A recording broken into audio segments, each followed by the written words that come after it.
Well, priming this thing took about an hour and a half, maybe 2 hours. I primed it in black, and the reason it took so long was because of all the little nooks and crannies. Again, I'm not used to doing armor, and but I had to put all these things on just because of just the way it's built, and super glue doesn't stick to paint real well. So I went ahead and primed it in black. And I just did a little pre-shading. If it doesn't work out, then I can always just spray a little bit more green and cover it up, so I haven't really lost anything. Yeah, there's a fly. Primed it in black. This thing is very hard to handle. It's because it has all these little fiddly bits. Yeah, there's really no good place to grab onto. So in order to paint the bottom and try to get into the tracks, I had to tilt it on its side and get down on the floor and do all kinds of gymnastics to try to get my airbrush in there to get all the crevices. I didn't get them all, but pretty much if you can't see it, then if I couldn't get to it with the airbrush, you're probably not going to see it anyway. And then I took some desert yellow and some white, kind of made some highlights for pre-shading. So that's where we're at on the painting, and then I'll spray it with some, I think I'm going to use olive drab. I couldn't find exactly what the FS number was on it, but olive drab seems to work, and it's going to be kind of faded anyway. I'm not going to over weather it. I don't think the customer wants that.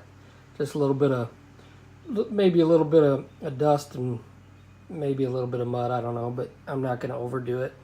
I don't want to detract from the look of the vehicle. So I'm going to get to spraying some OD green and catch you in a minute.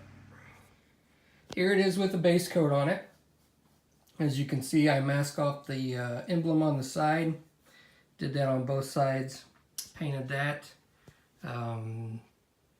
Painted the little bit of camouflage that was on it, on this little, I don't know if you call it a cupola, and whatever that is, on this top turret. And based on the pictures, did a little sponge chipping and a little semi-weathering on top, just to give the paint a little some worn effect. I'm not gonna go overboard on weathering. That's about the extent of it. However, I'm gonna do a little bit of toning down some colors with oil paints and do some streaking on the side, and then I'm gonna hit the tracks. And you know, this is one of those things you can go overboard really quick, at least in the aircraft world, when it comes to weathering. You know, there's a fine line between too much and not enough. So I'm gonna have to hold myself back. I don't think the owner wants it too weathered. He gave me a picture of typical weathering on Vietnam era vehicles. So basically, I'm just gonna dirty up the tracks, do a little bit of dusting along the bottom here, and then, like I said, use some oil paints and do a little bit of streaking, and just to give it a try to create a little more realistic appearance. I painted the wood on the tools and with like a buff color. And what I'm going to do is, after I get it clear coated, I'm going to take my oil paints and make those and darken those up, and kind of make them look more like a wood that's been on a tank for a while. And then the finals, after I get the final flat coat on it, what I'll do is I'll end up getting some of my Ushi Van der Rosten powder and going over the metal parts here and making them look metal. I just got a black base coat on that, but I won't do that till the end, because once you put clear coats, it kind of washes that metallic look away, and I don't want that. So that's where we're at so far. Oh, the owner wanted, I guess these are kind of like vehicle numbers. and they're in a specific way in a rectangular box. So basically I took some yellow decals that I had and cut them out to size, and then found some numbers and cut them up and got the numbers on the front and the back there. So I got those on. I'll protect those with a clear coat. So basically this is all the painting that I'm gonna do, other than with oil paints, and then I'm gonna use a lot of pigments and washes on the tank tracks to try to get them as realistic as possible.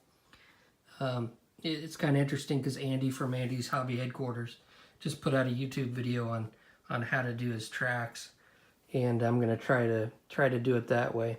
And again, I don't want to go overboard and get this all muddy. I just don't like the looks of tank models that are all muddy. I think it kind of, in my opinion, detracts somewhat from the model, but that's just my taste. So we'll I used I'm basically done with the 50 caliber. I don't know, I might do some more stuff to it, but I'll add a little bit of rust around the ammo can. But I used the Ushi Van der Rosten powders on it. You know, I really like the looks of it. I may hit it with a wash, who knows. But yeah, I think that turned out pretty good. So I'm going to get to clear coating this, and then I'll come back, and I don't know if I'll put together a video on doing the oil painting, and I may do a little bit of video on the weathering the tracks, just so you can see that I don't know what I'm doing. So see you in a bit. Here we are. I've got the oil painting done. I didn't do much. I just did some filtering with oil paints. Did a little bit of streaking on the sign. There's that dang fly again. Did a little bit of streaking on the front and the side. See that, just to give it a little more weathered appearance. Nothing too major. Got the wood handles on all the tools where I want them. Got a flat coat on it. I mean, if I had a picture, which I don't think I took one, of it before I did the filtering, it really does make a difference. It's not readily apparent when you look at it, but if you compare the two, I can definitely tell that I use some filtering. I use different colors, like a faded green, an off-white, and some browns, and just kind of dirtied it up. Give it, got a little streaking on the sides, the front, and the back. See that? And then you can see here I got the flag painted. And that'll go right up here. So what I'm going to do next is I'm going to work on the tracks, and I'm not going to film it just because I don't know how long it's going to take. I've never done these before this way, so this is going to be something new for me, and we'll see how it turns out. Here it is, fellas, the finished M113 ACAV, or APC, whatever you want to call it. Couple days of painting, about 2.5, and you know, some of the armor modelers will be able to tell me what I did wrong, but this is only my third attempt at armor, and I don't think it turned out too bad. I actually like it. It's sorry, I was playing with my G.I. Joe guys. Pew pew pew pew pew. Oh, that's kind of a joke. But anyway, here it is. As you can see, I worked with pigments, and I don't use pigments that often. But you know, just they don't like to stay on. I used pigment fixer, and some of the dusting that I did along the bottom didn't stay for whatever reason, but it did give it, you know, a nice dirty tone to it. The tracks, and basically what I did with the tracks was following Andy from Andy Hobby's headquarters advice, is that I use different tones of like Africa Core wash, like a rust streaking effects, and some other washes, and then I took earth pigment and mixed it with a little bit of concrete, and then smothered it all over the tracks, and then kind of wiped away. Then I added a little bit of fresh engine oil along the inner part of the wheels, and then I took some Ushi Van der Rosten metallic powders and went along the outside of the track and just kind of hit that to give it a metallized appearance. So yeah, I kind of had fun, you know, doing the tracks. It was messy, but I think the tracks turned out pretty good.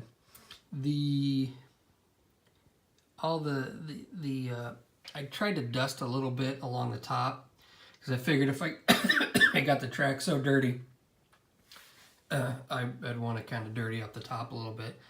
But you know, again, I was afraid to go overboard. But I think I got it just right, in my opinion. And then the pictures that I saw, these spare tracks up here, if they hadn't been used, they tended to rust. So I tried to rust those, which I think they turned out okay. You can see some of the streaking. I used Ushi Van der Rosten metallic pigments for the tools. These little lights up here, I used that gloss Mod Podge to give it that glossy look. A little bit of mud, and I didn't dirty it up a whole lot. You know, I see some tank models out there just covered in mud, and that's not really the look I was wanting to go for. Got the flag up, all my little antennae. Just a little bit of rust in places. I didn't overly rust it. Kind of reminded me of working on one of my MAK kits. If I can get out of the light. There's the other side, same thing. This one, and then I took, with those pigments, what I did is I got a little bit on the brush and I flicked it. And it gave the look of like mud splashing up on the side.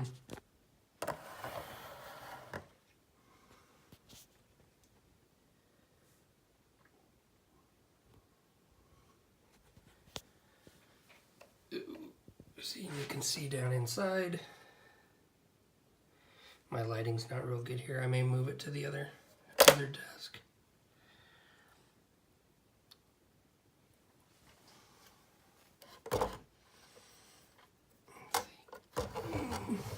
And this thing is, hopefully when I ship it, it doesn't fall apart. I mean, it's all super glued.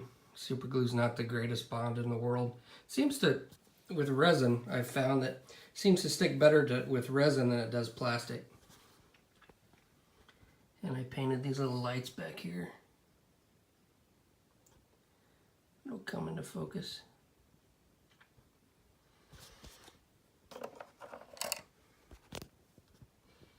See all the work I did on the interior? You know, it looks pretty good to me. Good enough for the girls I go with. Got a little bit more mud on the back.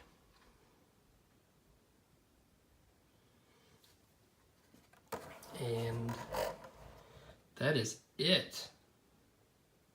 I think it turned out pretty good. I hope the customer's happy with it. I'm happy with it. So I'll flash some pictures up of the that I took, and I will see you on the next video. The next one's going to be the Tamiya 1/32 scale F4U Corsair.